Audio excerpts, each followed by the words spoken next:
कटघरे में खड़ा ये जो शख्स है, ये इस लड़की का बाप है। ये अपनी बेटी की शादी करना चाहता है, लेकिन शादी से पहले इस लड़की की कुछ फिजूल सी शर्तें हैं। शर्तें नहीं, पागलपन है। पागलपन? लाखों करोड़ों रुपया लोग शादियों में खर्च करते हैं, क्या वो पागलपन नहीं है? पिता अपनी घर की लक्ष्मी दे और दहेज भी, क्या ये पागलपन नहीं है? एक तरफ हम अन्न को पूजते हैं और दूसरी तरफ उसी अन्न को कचरे के डब्बे में डालकर उसका अनादर करते हैं, उसकी बर्बादी करते हैं, क्या ये पागलपन नहीं है?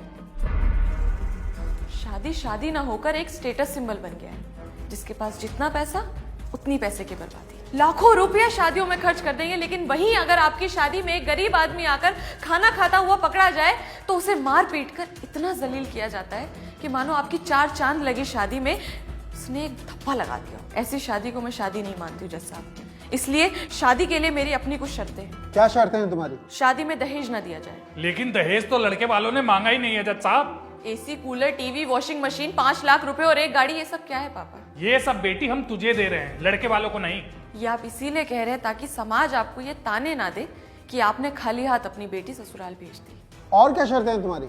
शादी के कार्ड ना छपवाए जाएं। तो लोगों को शादी में कैसे बुलाया जाएगा? केवल घर परिवार के लोग ही शामिल हो और उनके लिए कार्ड छपवाने की कोई जरूरत नहीं है। उनको न्योते और भी तरीकों से भेजे जा सकते हैं। और क्या शर्तें हैं तुम्हारी? शादी किसी बैंक्वेट हॉल में ना कराई जाए, किसी मंदिर या साधारण से आश्रम में हो। इसकी कोई खास वजह? वजह सीधी है जज साहब, बैंक्वेट हॉल में डीजे होता है, वहां पर लोग नाचते हैं, गाते हैं, शराब पीते हैं और लड़ाई झगड़े करते हैं। मंदिर में ये सब नहीं होता।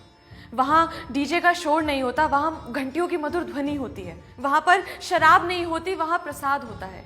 लड़ाई झगड़े नहीं होते, आस्था होती है। और अगर आप मेरी इन बातों से सहमत है तो मैं अपनी आगे की शर्तें आपको बताना चाहूंगी। बताओ। खाना बिल्कुल साधारण हो और गरीबों को भी खिलाया जाए।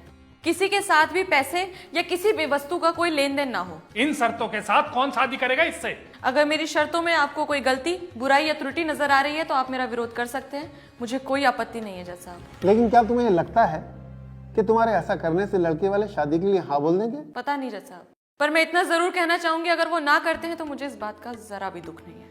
इन शर्तों पे कोई शादी नहीं करेगा तुझसे, फिर क्या करेगी? जिन लड़कियों की शादी नहीं होती क्या वो कुछ नहीं कर सकती हैं पापा?